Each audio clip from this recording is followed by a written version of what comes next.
Good afternoon.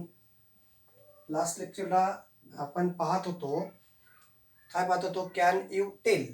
त्याच्यामध्ये काय पाहत होतो पहा, which are the sensory organs of an organism. मध्ये सेन्सरी ऑर्गन कुठले कुठले आहेत? आईज आहे, नोज आहे, टंग आहे, स्किन आहे, इयर आहे.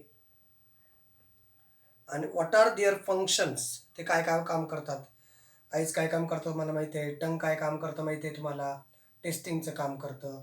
तर वेगवेगळ्या ॲनिमल्समध्ये किंवा वेगवेगळ्या इन्सेक्टमध्ये त्यांचे सेन्सरी ऑर्गन डिफरंट असतात. आणि ते जसं आपल्याला आयजनी विजिबिलिटी असते, स्किननी इन्व्हायरमेंटल सेन्सेशन असतं, इयरनी लिस्निंग असते, त्याचबरोबर स्किननी आणखीन काय टंगने टेस्ट असते. तर या सगळ्या गोष्टी जसं आपण सेन्सरी ऑर्गनच्या माध्यमातून ऑब्झर्व करतो, तशा पद्धतीनं इन्सेक्टमध्ये सुद्धा वेगवेगळ्या प्रकारचे सेन्सरी ऑर्गन्स असतात आणि त्या माध्यमातून त्यांचंही सेन्सेशन केलं जात असतं.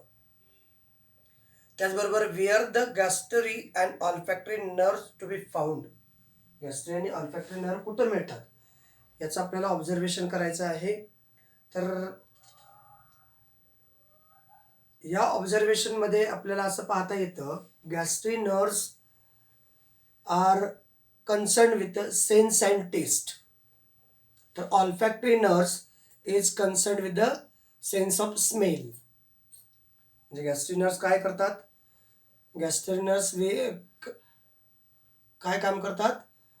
टेस्टची सेन्स करतात. तर ऑल्फॅक्टरी नर्व्स स्मेलची टेस्ट करत असतात. आणि त्या बेसिकली कुठं आहेत? Gustatory nerves are found in a tongue, कारण त्या ठिकाणी स्मेल चेकअप करतो आपण. Whereas impulses in a gustatory nerves is a transfer to the brain, आणि त्याच्याकडनं ब्रेनकडे इम्पल्सेस ट्रान्सफर केले जातात. तर ऑल्फॅक्टरी नर्व्स कुठं असतात? नसल कॅव्हिटी, नाकांमध्ये असतात, आणि carry impulses to the nasal chamber to the brain. म्हणजे नाकातून ज्या चेंबर्स असतात किंवा ज्या नर्व्स असतात त्याच्या माध्यमातून त्या सूचना किंवा त्या माहिती ब्रेनकडं पाठविल्या जात असतात. तर अशा प्रकारचा हा आपला त्याचबरोबर काय आहे? Collect the information about the function of this mention part and present in your class. मग कोणते कोणते पार्ट्स होते त्याचे लिस्ट करायची आणि त्याचं रिप्रेझेंटेशन आपल्याला क्लासमध्ये तुम्ही सांगू शकता. टाइप्स ऑफ नर्व सेल किंवा न्यूरॉन्स किती आहेत? 3 प्रकारचे. सेन्सरी न्यूरॉन, मोटर न्यूरॉन आणि असोसिएशन न्यूरॉन. अशा 3 प्रकारचे डिपेंडिंग अपॉन देअर फंक्शन, ते काय काम करतात त्यावरती. Sensory neuron conduct impulses from sensory organs, म्हणजे आईज आहेत, टंग आहे, त्याचबरोबर नोज आहे, यांच्याकडनं जे काही सेन्सेशन किंवा जे काही इम्पल्सेस मिळतात ते ब्रेनकडं वाया स्पायनल कॉर्ड किंवा ब्रेनकडं पाठविण्याचं काम हे सेन्सरी न्यूरॉन करत असतात. तर मोटर न्यूरॉन काय करतात? The neuron conduct impulses from brain. Motor neuron ब्रेनकडनं मिळालेले इम्पल्सेस किंवा सिग्नल्स किंवा स्पायनल कॉर्डवरनं ॲफेक्टर ऑर्गन्स लाईक मसल्स आणि ग्लँड. तर त्याची माहिती म्हणजे सेन्सरी न्यूरॉन काय करतात? बॉडीच्या सगळ्या सेन्स ऑर्गनकडनं जी काही इन्फॉर्मेशन मिळते ती इम्पल्सेसच्या फॉर्ममध्ये ब्रेनकडे ट्रान्सफर केलं जातं. तर मोटर न्यूरॉन ब्रेनकडून येणारी इन्फॉर्मेशन किंवा इम्पल्सेस वरती अंमल करण्याचं काम मसल इव्हन ग्लँड सेलच्या माध्यमातून करत असतं. तर association neuron perform the function of integration in the nervous system. या दोघांमध्ये मेळ घालण्याचं काम करतो. नर्वस सिस्टीममध्ये जुळवाजुळव करण्याचं काम असोसिएशन न्यूरॉन करत असतं. तर ह्यूमन नर्वस सिस्टीमचे 3 पार्ट्स येतात: central nervous system, peripheral nervous system आणि autonomous nervous system. Central nervous system त्याला आपण CNS म्हणतो. पेरिफेरल नर्वस सिस्टीम त्याला आपण PNS म्हणतो. तर ॲटोनॉमस नर्वस सिस्टीम त्याला आपण ANS असं म्हणत असतो. तर पहिल्यांदा बघू आपण CNS कसं असतं, काय काम करतं, त्याची काय काय कामं आहेत, किती महत्त्वाचे आहेत त्याच्या बाबतीत आपल्याला बघायचं आहे. कारण central nervous system is a part of brain, mid brain, fore brain and hind brain. याच्यामध्ये सगळ्यात महत्त्वाचा भाग हा कोणाचा आहे? CNSचा आहे, सेंट्रल नर्वस सिस्टीमचा आहे. Central nervous system consist of brain and spinal cord. हे ब्रेन आणि स्पायनल कॉर्ड डायग्राम आपण काढलेली आहे, त्याच्यामध्ये स्पायनल कॉर्ड रिप्रेझेंट केली जाते. ब्रेन आणि स्पायनल कॉर्ड याच्यामध्ये जी सिस्टीम असते त्याला आपण सेंट्रल नर्वस सिस्टीम असं म्हणतो. The organisation of brain is extremely delicate and highly evolved. म्हणजे हल्ली ही जी सिस्टीम आहे त्याचं जे अरेंजमेंट आहे, ऑर्गनायझेशन आहे, अतिशय नाजूक आणि हायली इव्हॉल्व्ड, हायली डेव्हलप झाली आहे. म्हणजे काळानुरूप त्याच्यामध्ये खूप मोठी डेव्हलपमेंट झालेली आहे. Brain is main controlling part of the nervous system. म्हणजे अगदी सगळ्यात महत्त्वाचा सूत्रधार म्हणायला काही हरकत नाही. And it is safely located in a cranial cavity.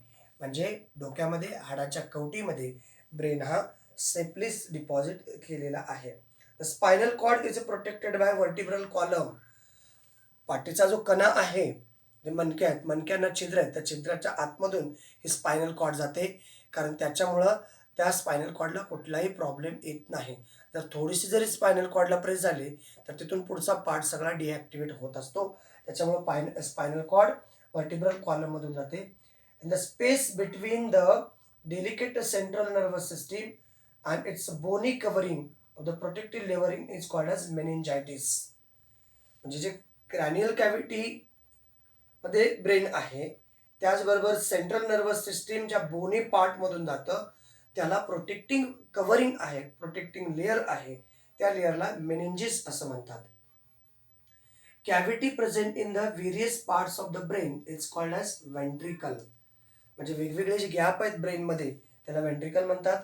whereas a long tubular cavity of the spinal cord is called as central canal. Long tube like structure आहे त्याच्या बॉडी म्हणजे ब्रेनमध्ये, त्याला सेंट्रल कॅनल म्हणतात. ventricles and central canal and space between meninges are filled with the. आता या तिघांमध्ये जो काही जागा आहे, हे वेगवेगळे पार्ट आहेत, वेंट्रिकल, सेंट्रल कॅनल आणि मेनिंजिस, याच्यामध्ये जो काही गॅप आहे, स्पेस आहे, त्याच्यामध्ये एक फ्लुइड फिल केला जातो, त्याला म्हणायचं सेरेब्रो स्पायनल फ्लुइड. म्हणजे तीन पार्टच्या मध्ये जोडण्यासाठी जो फ्लुइड फ्लो केला जातो त्याला काय म्हणायचं, सेरेब्रो स्पायनल फ्लुइड.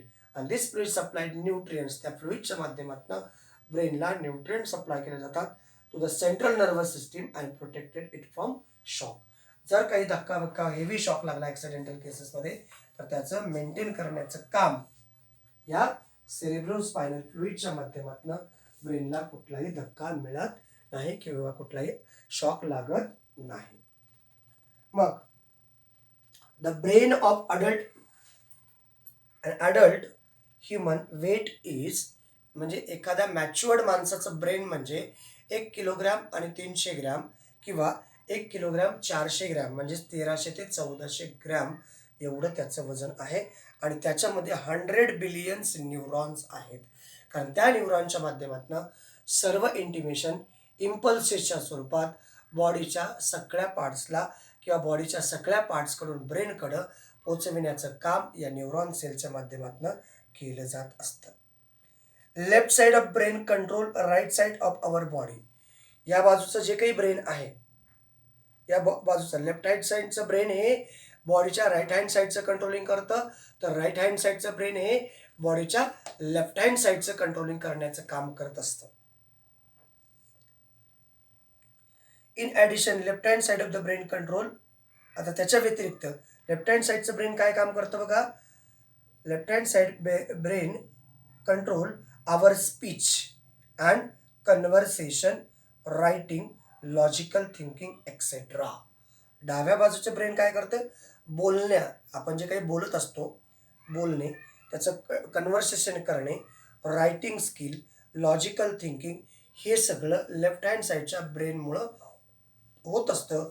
तर राईट हँड साईडचं ब्रेन हे कंट्रोल आर्टिस्टिक ॲबिलिटी, म्हणजे कलाकृती किंवा कलात्मक ज्या डेव्हलपमेंट त्या ब्रेनमध्ये होतात, त्या सगळ्या ब्रेनमध्ये, त्यामध्ये सगळ्यात महत्त्वाचा कुठला ब्रेन आहे, राईट साईडचा ब्रेन आहे, ज्याच्यामध्ये आर्टिस्टिक ॲक्टिव्हिटीज फॉलो केल्या जातात, त्याच्यावरती कंट्रोल केलं जात असतं. क्लिअर आहे नक्की. चलो पुढे आता बघायचं आपल्याला सेरेब्रम. सेरेब्रम कुठं आहे बघा, डायग्राम मध्ये तुम्हाला दिसतोय cerebrum. This is the largest part of our brain and consists of two cerebral hemisphere. बघा इथं दोन हेमिस्फियर आहेत. सेरेब्रल हेमिस्फियर त्याच्या बाजू लेफ्ट हँड साईडला logic logical thinking language science and mathematics हे लेफ्ट हँड साईडच्या ब्रेनची फंक्शन आहेत. त्याला होलिस्टिक थिंकिंग लक्षात आलं का? होलिस्टिक थिंकिंग म्हणजे कलात्मक ज्या काही ॲक्टिव्हिटीज आहेत, त्याचबरोबर क्रिएटिव्हिटी जे काही करायचं आहे काय नाही करायचं आहे, म्हणजे होलिस्टिक ॲक्टिव्हिटी म्हणजे आपल्या शरीराचा किंवा आपल्या विचार करण्याचा सर्वांगीण, त्याचबरोबर प्रतिकात्मक विचार, त्याचबरोबर क्रिएटिव्हिटी, आर्ट आणि म्युझिक हे सगळं कुठल्या बाजूचं ब्रेन काम करतं? राईट हँड साईडचं ब्रेन काम करत असतं. तर हेमिस्फियर म्हणजे अर्धगोल. अर्धगोल म्हणजे निम्मा part. These hemispheres are joined with each other with the help of tough fiber or nerve tract. आता तुम्ही जर काळजीपूर्वक बघितला, हा इथून एवढा एक हेमिस्फियर आहे, एवढा एक हेमिस्फियर आहे आणि दुसरा इकडा एक हेमिस्फियर आहे. आणि हे दोन ब्रेन म्हणजे इकडचा ब्रेन लेफ्ट हँड साईडचा ब्रेन आणि राईट हँड साईडचा ब्रेन ते एका ट्रॅकमध्ये एका रस्त्यांच्या माध्यमातून नर्व ट्रॅकच्या माध्यमातून जोडलेले आहेत. This cerebrum occupies 2/3 of a brain आणि 2/3 त्या ठिकाणी ब्रेन आहे. It is also called as large brain, म्हणून त्याला लार्ज ब्रेन म्हणायचं. इट्स सरफेस हॅज डीप, अगदी डब्यात ठेवल्यासारखं आहे की नाही, इरेग्युलर रिच, त्याला असं विशेष असं रिजन आहे. Grooves is called as convolution and convolution increases the surface of area of the cerebrum, therefore large number of nerve cell can be accommodated. जेवढं कन्व्होल्युशन आहे, जेवढी गुंतागुंत आहे, तर तेवढे जास्तीत जास्त त्याच्यामध्ये नर्व सेल अकोमोडेट असू शकतात, जेणेकरून त्याचा फायदा आपल्याला इंटिमेशनसाठी होतो. सेरेबलम काय? It is a smaller part of the brain situated below the cerebrum. सेरेब्रमच्या खाली सेरेबलम आहे, छोटासा पार्ट आहे की नाही, back side of the cranial cavity and its surface shows shallow grooves instead of deep convolution. अतिशय छोटा, असं वळचणीसारखा म्हणजे एकावर एक जसं ठेवलेलं असते तशा पद्धतीचा मिड ब्रेनच्या किंवा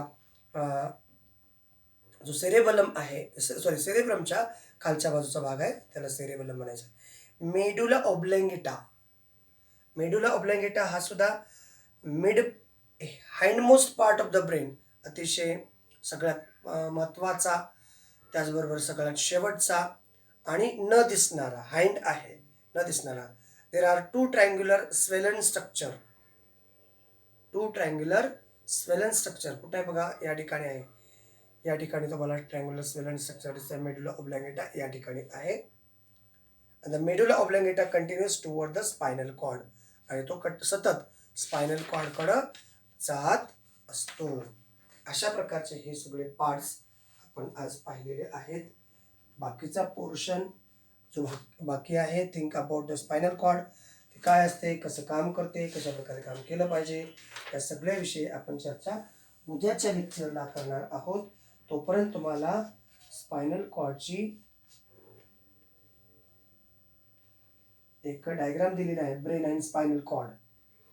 तर ब्रेन सोबत जी spinal cord, vertebral column, backbone किंवा स्पायनल कॉर्ड दिसते आहे की नाही, तो डायग्राम जर काढता आला तर, असं काही कंपल्सरी नाही, पण जर काढता आला तर बेटर राहील, म्हणजे तुमची एक लिंक, तुमची एक अटॅचमेंट त्या पॉईंटशी होईल.